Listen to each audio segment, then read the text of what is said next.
Bien, hermanos, gracias a Dios porque nos permite iniciar una nueva sesión y ahora estaremos trabajando después del panorama bíblico del plan de redención del Señor.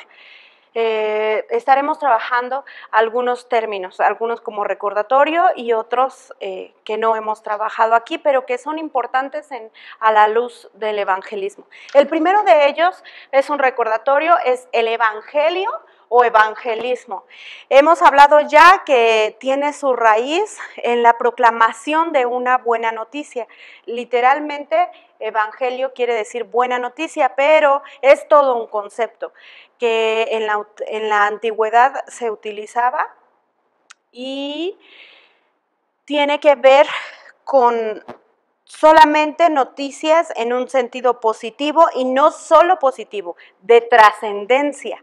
Es decir, las noticias que el evangelión, que era el sujeto que iba y que proclamaba por todo el reino, que él daba o que él portaba, eran noticias que iban a garantizar la estabilidad del reino, la prosperidad o la provisión de los súbditos o de la población, del pueblo. También representaba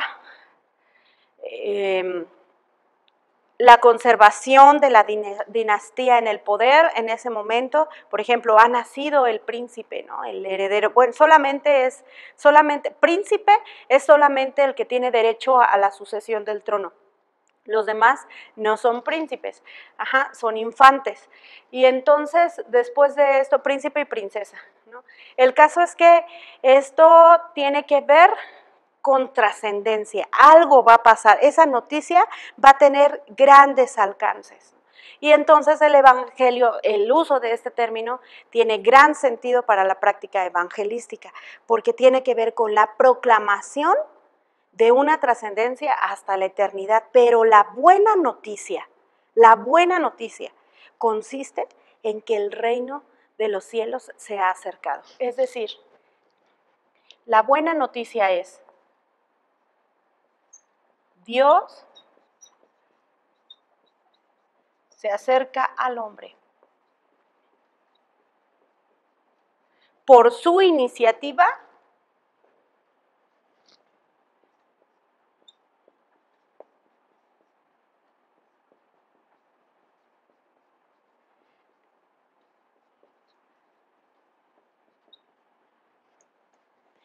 el hombre tiene acceso a él.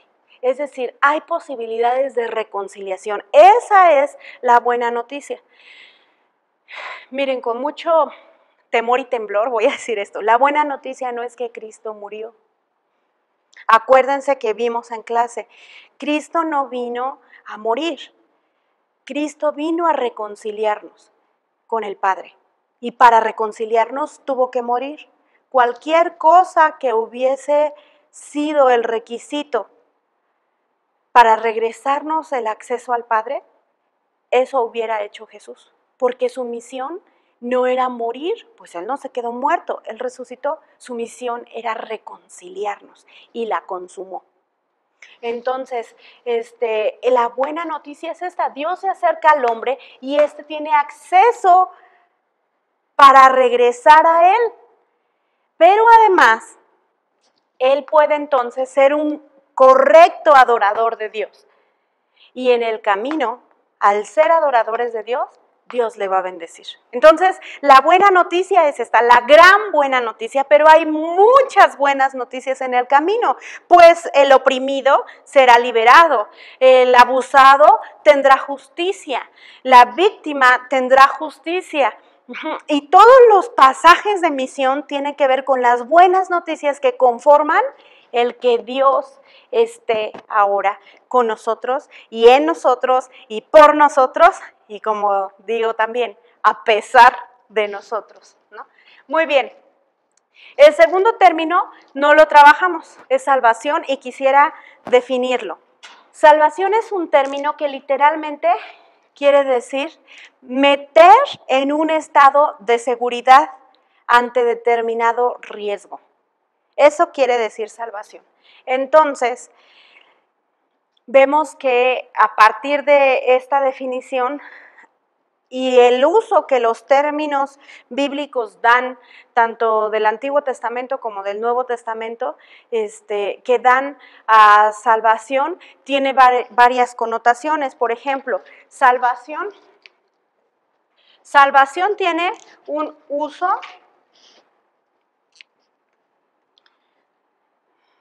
político. David vivió muchas veces esta.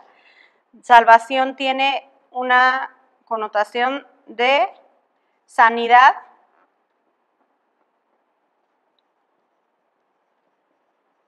física. Salvación tiene también que ver con una connotación emocional.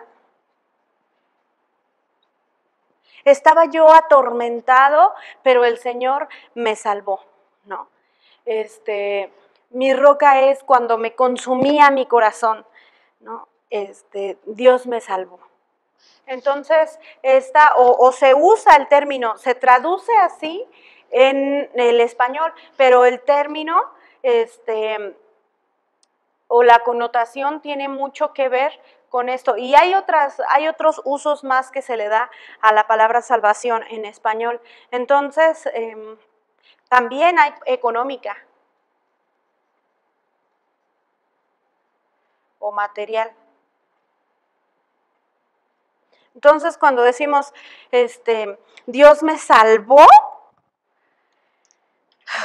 porque estaba yo en gran crisis económica o tenía una gran deuda y Dios me salvó, estamos hablando no de que nos vamos a ir al cielo, ¿verdad? Estamos hablando de que nos sacó, nos puso en un estado de seguridad ante el riesgo que nosotros vivíamos, ¿no? Bueno, lo que nosotros tenemos que entender, ampliar el panorama al respecto, es que la Biblia no solo habla de una salvación escatológica, no solamente habla de una salvación para estar con Él en el fin de los tiempos o cuando nosotros nos muramos, no es solo espiritual. La Biblia habla de un plan. Eso a lo que nosotros nos estamos refiriendo se llama redención. Entonces, tal vez lo correcto sería decir el plan de redención, porque es el plan que Dios desarrolló para que nosotros regresáramos a Él.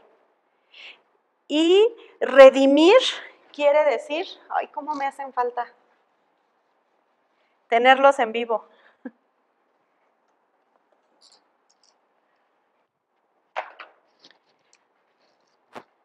Comprar.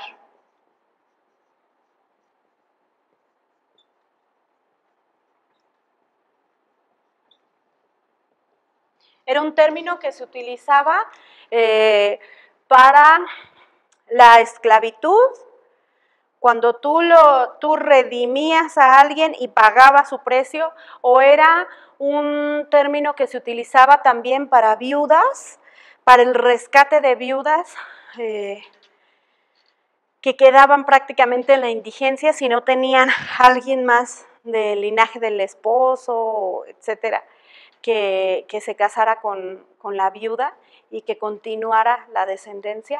Bueno, pues ellos redimían a la viuda, compraban, pagaban el precio para tener acceso a casarse a ella, ¿no?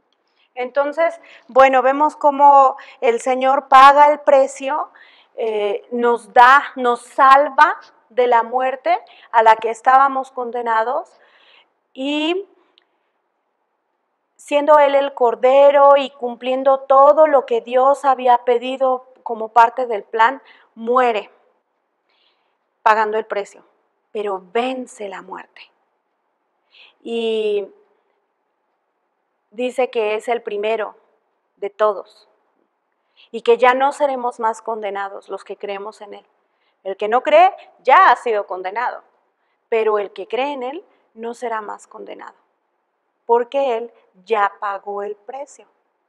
De hecho, cuando el Señor exclama en la cruz, consumado es, la palabra griega, que es tetelestai, dice, significa la deuda está pagada. Literalmente esa expresión es la deuda está pagada. Entonces nosotros ya no la tenemos que pagar. Lo correcto es que es el plan de redención más allá del plan de salvación, aunque sí nos salva, ¿no? Para la eternidad, pero espero yo no estarlos confundiendo. Simplemente estos términos expresan la precisión de lo que por muchos años nosotros hemos venido practicando como evangelismo. Entonces, lo que yo quiero, la propuesta de este curso es que ustedes abran el panorama al plan de Dios. No se trata solamente de la pequeña parte de la redención. El evangelio se trata desde el principio, lo que Él quería para la humanidad, y lo que Él quería era adoradores que se quisieran relacionar apropiadamente con Él en sus términos, con Él en pureza, en bienestar, y entonces eso le iba a traer, en santidad, perdón, le iba a traer bienestar. Pues no había de qué santificarse si todo el ambiente era apropiado, ¿no? Pero la salvación implica muchas cosas de las que Dios nos salva, de la que Dios nos libra, de la que Dios nos evita el riesgo o nos rescata de un riesgo mayor. Y la redención sí tiene la connotación espiritual, religiosa, celestial de la presencia de Dios, y está directamente relacionada al pago del pecado y a la gracia de la vida eterna. Entonces, bueno, yo los dejo allí y Dios les dirá a ustedes qué usen y qué no usen. Analícenlo todo y desechen lo que no les sea de utilidad para su ministerio y para su fe. Y finalmente quiero hablar de la misión. Hay muchas definiciones de misión, muchas muy buenas. Pat da unas de las que más me gusta. Y si alguna vez cursa usted el curso de la clase de introducción a la misiología, entonces seguramente podrá tener acceso a las grandes definiciones de los teólogos y de los misiólogos, y entonces pues allí tendrá esa. Pero yo tengo mi propia definición de misión, muy sencilla y muy ligera. A mí me gusta que sea para aprender esto. Yo a mis estudiantes les pido que la memoricen. Primero déjenme explicar en qué consiste la misión. La misión, primero que nada, tiene que ver con que está centrada en Dios. Se trata de Dios, no del hombre. Toda la historia bíblica, toda la humanidad, toda la creación, se trata de Dios, no del hombre. Porque lo que Dios quiere es adoradores. Entonces, la misión se trata de adoración. Y la adoración va más allá de la alabanza. Espero que todos estemos claros en esto, y si no, por favor, pregunten y podemos profundizar un poco en esto, aunque no es nuestra área en este momento. Pero la adoración tiene que ver con la vida misma. La adoración tiene que ver con rendirse a Él, humillarse a Él, inclinarse a Él y recibir todo lo que Él quiere. Su voluntad, sus órdenes y también sus bienes o sus bondades, ¿no? Entonces, centrada en Dios. Y adoración. Pero también viene otra cosa, sus intereses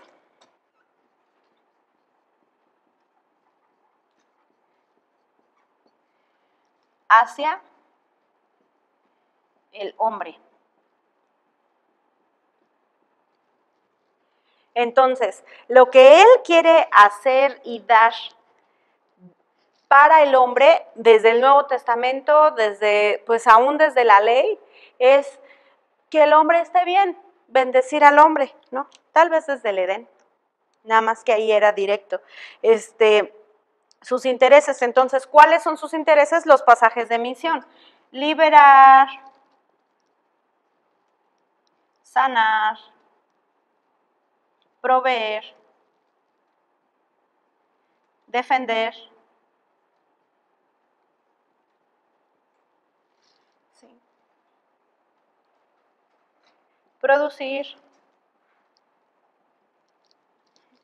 Y la lista podría seguir un montón.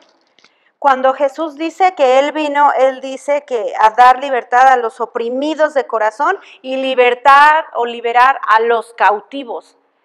¿No? Entonces, habla de un orden social apropiado, justo, bueno, agradable a Él. Habla de tener todo lo que se necesita. Esto es la provisión, no padecer necesidades ni carencias o carencias, ¿no? Habla de defender, que tiene relación con lo anterior que dice. Habla también de ser conscientes.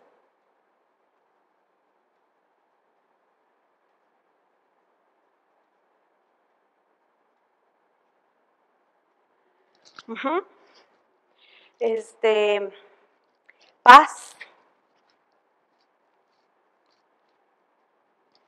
Aquí en defender y en paz hay justicia, en liberar. Está el concepto de justicia. Entonces, esto podemos ponerlo como que cada una de las situaciones en las que las personas a quienes nosotros llegamos, personas en un estado caído, estén aquí sufriendo o padeciendo, son oportunidades de misión, por lo tanto son oportunidades de evangelismo. Porque un acompañamiento a una persona así pone en evidencia que Dios se ha acercado a su realidad. Y en su momento, cuando el Espíritu Santo nos lo indique, podemos entonces darles el plan de redención y decirles que ellos pueden regresar hasta la eternidad con Él, ¿no? Entonces, ahora sí, déjenme darles mi definición.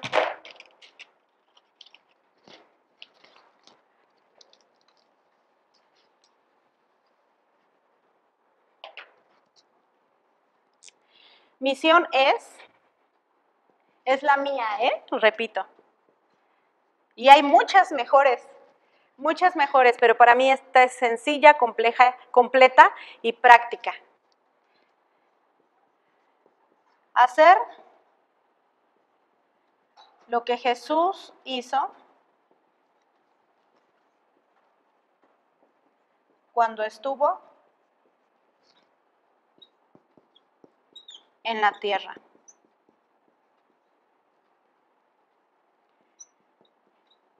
En donde esté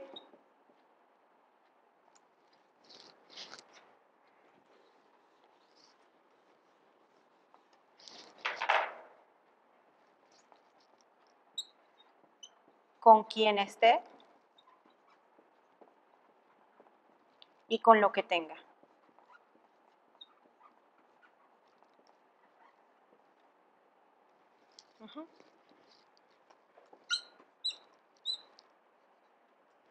Es mía, para que no la busquen en otro.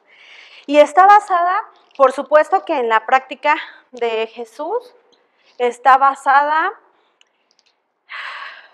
en que la práctica de Jesús tiene el cumplimiento, la consumación total de la intención de la ley del Antiguo Testamento. Y está basada en la consecuencia, la práctica de Jesús, en la consecuencia que nos va a retornar al estado original del hombre, a una correcta relación con Dios, una correcta relación del hombre consigo mismo y con el prójimo, y a una correcta relación con el mundo creado y en el que se desarrolla, ¿no? Pero tiene otra parte. Y esta parte es el regresar la responsabilidad del evangelismo, del evangelio, no del plan de redención solamente. Es esencial y sin él no hay fin, buen fin. Pero del evangelismo a la iglesia, a los discípulos, no al creyente. El creyente se va a ir al cielo. Miren, mis hermanos, hay una gran diferencia entre el creyente y el discípulo, porque alguien que es creyente, el que cree, no será condenado, pero el que no cree ya ha sido condenado. El que cree se va al cielo. Es decir, estará en la eterna presencia de Dios para vida. El que cree. Pero, es decir, es salvo. Y aquí estamos hablando de redención. Pero aparte está el otro término, que es la orden concreta de Jesús. Y esta orden es hacer discípulos. Entonces nosotros necesitamos no salvos, sino discípulos. Porque los discípulos son seguidores de Jesús. Entonces, un creyente reconoce a Jesús. Para él, Jesús es el Salvador. El discípulo sigue, imita y obedece a Jesús.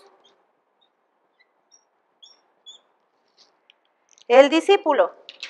Para el discípulo, Jesús no solamente es Salvador, su Redentor, también es Señor. ¿Por qué? Por cuanto sigue, imita y obedece. Un discípulo implica madurez, crecimiento, desarrollo, mayordomía, liderazgo, servicio. Un creyente puede ser un fariseo, puede ser un calentabancas, un religioso nada más, que se va a ir al cielo porque ha creído, porque tiene depositada su fe salvífica en el sacrificio de Cristo. Pero no todas las personas que están en nuestras iglesias manifiestan seguir, imitar y obedecer a Jesús. No todas. Entonces, acá, misión, no estoy diciendo que el misionero es aquel que se va a Timbuktu, a China o a una tribu del Amazonas o de México, de la Sierra de México. No estoy diciendo eso. No estoy diciendo que el que se va a la India o a Dubái o a las megaciudades ahorita a predicar el evangelio es el misionero. Estoy diciendo que todo discípulo que imita, sigue y obedece a Jesús está responsabilizado y desarrolla lo que Él hizo cuando estuvo aquí en la tierra. Te estoy regresando a ti, mi hermano, que no eres un profesional de nuestra fe, que no eres un licenciado en teología o un máster en divinidades o un misiólogo, a que hagas lo que Jesús hizo aquí en la tierra. ¿Por qué? Porque eres discípulo. Porque no solo eres creyente, eres discípulo. Entonces, antes de irte al cielo, ya tienes tu entrada comprada, pero antes de irte al cielo, tienes que hacer, seguir, imitar, obedecer lo que Jesús hizo aquí en la tierra. ¿En dónde? En donde estés, con quien estés y con lo que tengas.